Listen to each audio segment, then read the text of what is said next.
teman-teman semuanya, kali ini kami sedang berkunjung nih ke tempat pembuatan es batu kristal. Yuk ikutin keseruannya.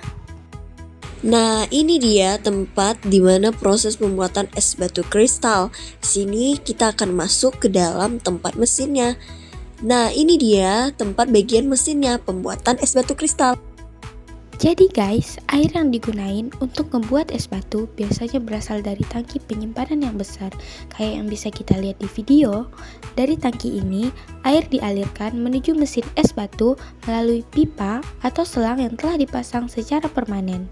Aliran air kemudian menggunakan sistem gravitasi atau pompa otomatis, tergantung pada desain mesinnya. Begitu air sampai ke dalam mesin, air akan masuk ke dalam tabung pendingin yang membekukannya. Mesin akan menyesuaikan volume air yang dibutuhkan, memastikan tidak ada kelebihan. Proses ini dilakukan secara otomatis oleh sistem sensor yang ada di dalam mesin, sehingga air masuk dalam jumlah yang pas untuk proses pembekuan selanjutnya. Nah, di sini saya berbicara dengan salah satu pengelola tempat pembuatan es batu kristal tersebut. Beliau bilang bahwa hasil produksi es batu kristal setiap hari itu tergantung pada orderan customer. Dan satu mesin itu membutuhkan waktu sekitar 20 menit untuk bisa menghasilkan es batu kristal.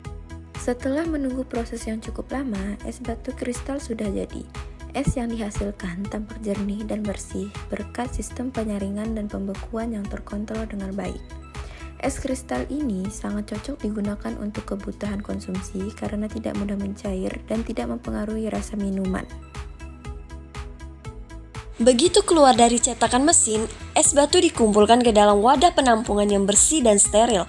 Dari sini, es akan dipindahkan atau diarahkan ke meja sortir atau langsung ke mesin pengemas. Setelah keluar dari mesin, es batunya langsung dikemas ke dalam plastik. Setelah itu ditimbang, biar ukurannya pas sesuai kebutuhan. Semua prosesnya cepat dan praktis kan? Jadi, es batu siap dikirim ke pelanggan dengan kualitas tetap terjaga. Es batu yang sudah jadi kemudian dimasukkan ke dalam kemasan perlu divakum sebelum dimasukkan ke dalam ruangan pendingin khusus. Es batu yang sudah dikemas dibawa ke ruang pendingin khusus. Ruangan ini berfungsi menjaga suhu es tetap stabil sebelum dikirim ke pelanggan. Di dalamnya suhu dijaga antara -5 sampai -10 derajat. Nah, jadi sekarang kita sudah tahu kan bagaimana proses pembuatan es batu kristalnya dari masih menjadi air hingga menjadi sebuah kristal es. Tentu saja proses ini tidak terjadi begitu saja. Tidak hanya bantuan mesin, tapi inilah proses dari sains itu sendiri. Jadi, proses pengolahan es batu kristal merupakan suatu tahapan produksi yang melibatkan prinsip-prinsip ilmiah dalam perubahan wujud zat, termodinamika, serta higienitas. Es batu kristal dibuat melalui proses pembekuan air bersih dalam mesin khusus atau ice maker yang bekerja dengan sistem pendingin refrigerasi terkontrol. Air didinginkan hingga mencapai titik beku 0 derajat Celcius, lalu mengalami perubahan wujud dari cair menjadi padat.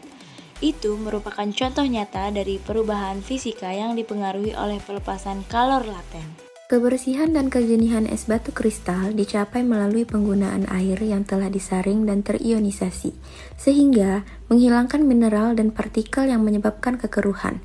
Selain itu, bentuk silinder berongga khas dari es kristal merupakan hasil dari desain teknis pada mesin pembuat es yang memungkinkan pembekuan dari luar ke dalam, mendorong udara dan kotoran ke pusat dan akhirnya dikeluarkan, menghasilkan es yang jernih dan higienis.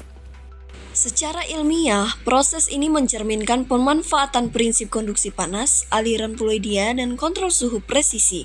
Pengetahuan ini penting untuk memastikan es yang dihasilkan tidak hanya memenuhi standar visual dan rasa, tetapi juga aman untuk dikonsumsi.